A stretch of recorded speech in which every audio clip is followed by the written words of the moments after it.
Now, India sharply ramped up crude oil imports from Russia in the month of March, with purchases rising nearly 90% over the previous month.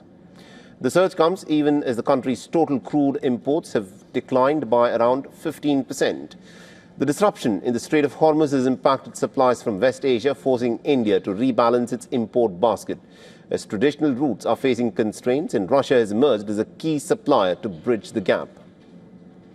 The supply shock extended beyond crude. LPG imports dropped nearly 40%, while LNG shipments also saw a sharp decline. Now, imports from Qatar plunged by over 90% after Qatar's Energy declared force majeure to manage the shortfall.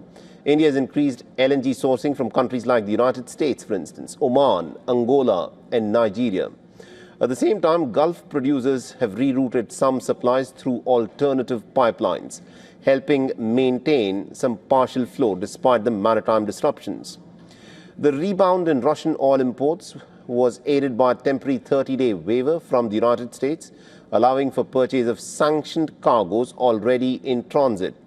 Now, India has stepped up crude sourcing from African nations, though their overall share still remains pretty limited.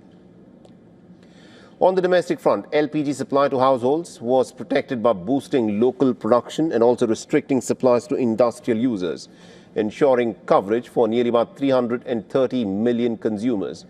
Now, going ahead, Russian supplies are expected to remain steady, with additional flows from Iran and Venezuela potentially easing the supply pressures further.